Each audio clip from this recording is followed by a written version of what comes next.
Picasso, right? He was amazing artist, but people only started to know him when he started breaking the rules, right? And you can't break the rules if you're not proficient at them in the first place. Yeah. It is time.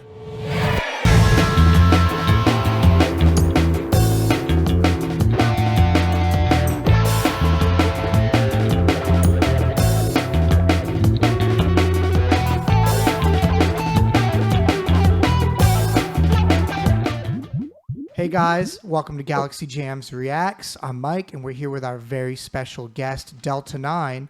Today, we're going to be listening to JoJo Mayer and Nerve. Have you ever heard of JoJo Mayer before, Chris?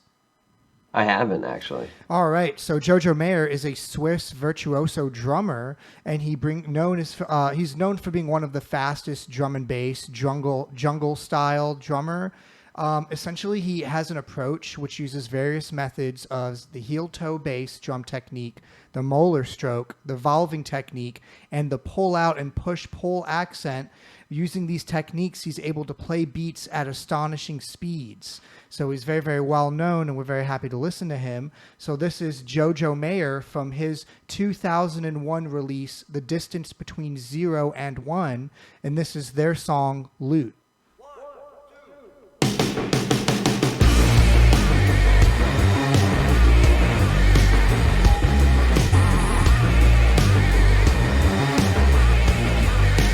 Grunge as hell. I know, I was going to say the bass on that is so grunge.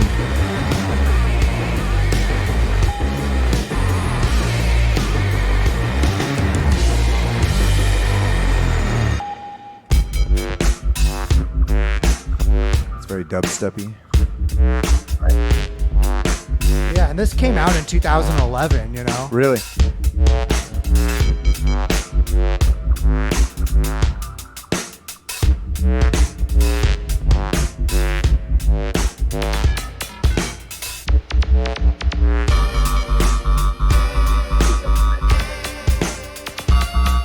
I like those lo-fi synth in the background. It's cool.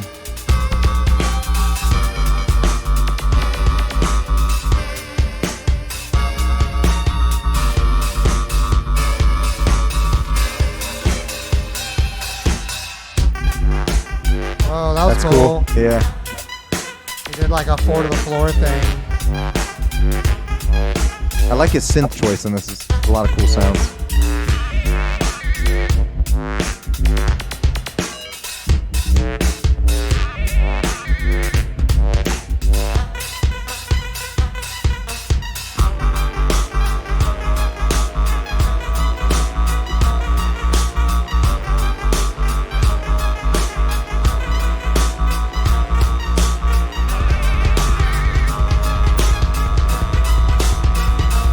Gallop going on. Sick, man. It's sick. Doing a good job. Yeah.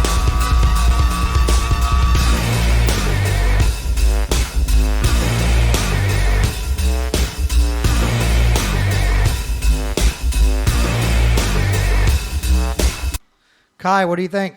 I love it. It just keeps me guessing. Like every 2 seconds it changes, and it is jarring, but it's not jarring in a way that I don't like it. It's actually really cool. It's keeping me interested. Yeah. What do you think, Chris? Have you ever heard things that sound like that before?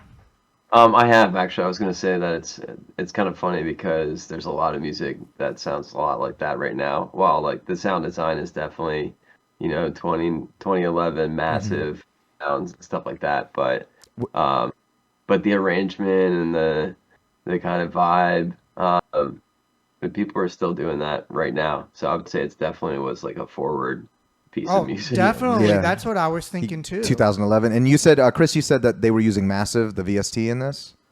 Oh yeah, it sounds like it for sure. And those kind of classic 2011 wubs, that was a kind of a key sound to that era, right? Across all like kind of dubstep, EDM. Right. All those. Yeah, I feel like whenever a new wave of presets come out, it just kind of defines that era because there's so many people using those tools to get, to more ears. It's really Yeah, that's interesting that you said that. Yeah, I actually never thought about that, but sound design or even VST design and everything really does impact the music industry. Like you just said, it just changes. Even like in the 70s when like a new, Korg would come out, Yeah. there's certain sounds that define certain eras, and it's just because when people got their hands on those tools, that's just when it was coming out. That's so interesting.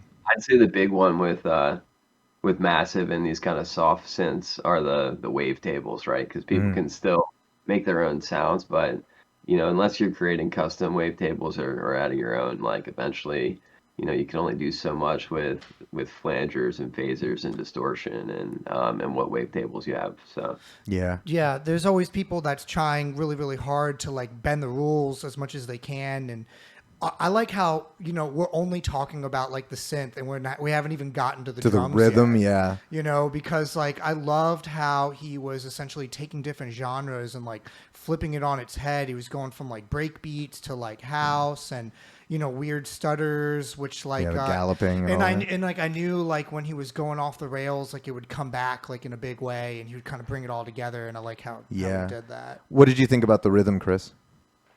I thought it was dope. Those kind of changes were a little bit jarring for me. While I can definitely appreciate those kind of like offbeat rhythms and stuff like that eventually come back to the downbeat and go back into the groove, right? But personally, I'm like a more groove oriented person. So I think that it's like he's being really indulgent with like what he wants to show off.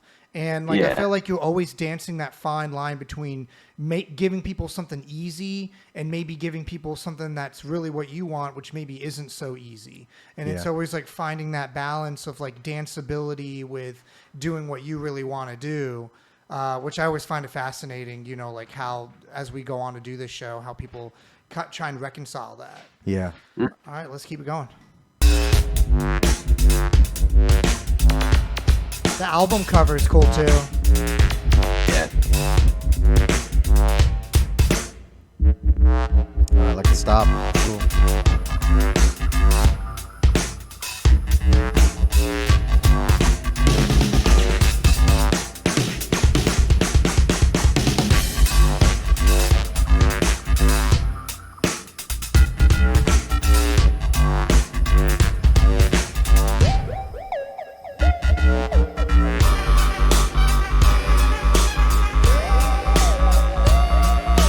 Dope, man. Dope.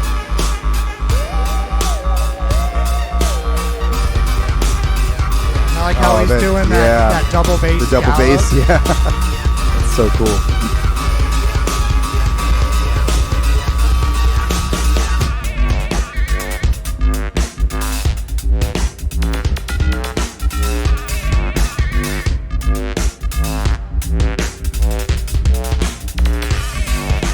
That drum part is crazy. Wow.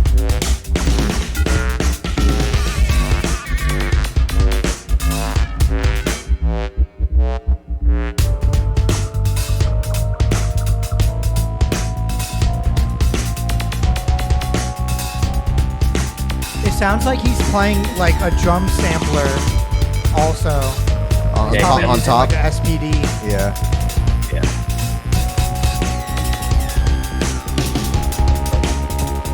That is a crazy rhythm.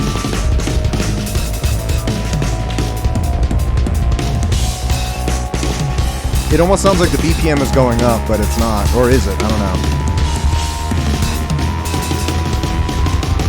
Lit, dude. Dude, that's crazy. Lit. Let's go.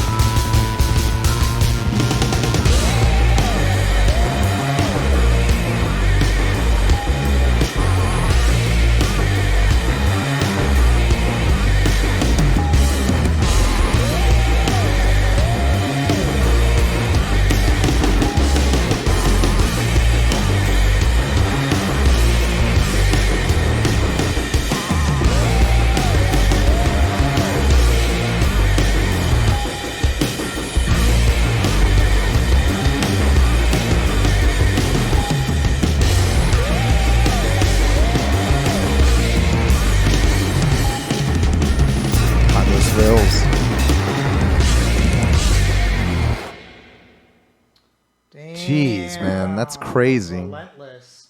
Yeah. What'd you think about the end there, Chris?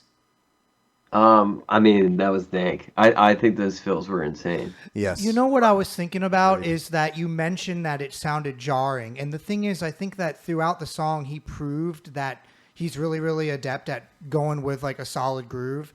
And I think it's like, like, for example, like, and I hate bringing this up, but Picasso, right? He was amazing artist, but people only started to know him when he started breaking the rules, right? And you can't break the rules if you're not proficient at them in the first place. Yeah. And so it's so interesting to me to hear this guy, make these great, like flow these great different, like, rhythms that it's, going smooth and then chopping it up like on a whim.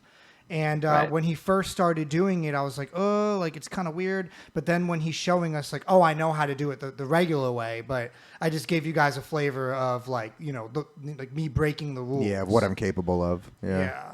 And like, I think that that's like always like a big push and pull of like keeping to like what's traditional while also being indulgent in what rules you want to break, and making what you want. So I thought it was cool. I liked it a lot. Those fills at the end were like relentless. They just never stopped. Yeah, it was great. I could have heard him forever. Yeah. Yeah. Yeah, it's definitely like an avant-garde like EDM piece. Like, that's a really good word for it. Because if you play that at a club, like there were some it's cool, parts though. that would be like definitely.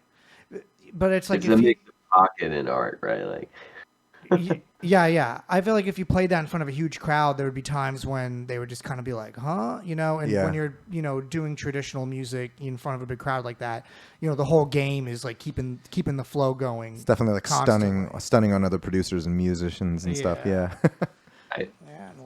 That was a real good one. We got some people in the chat. We have Alien VA that says, "Oh hey, hey Alien VA." We got Shoot the Deuce who said just joined in. Who's playing right now? We just listened to JoJo Mayer and Nerve with their song "Loot," and we're gonna listen to some more music right after this.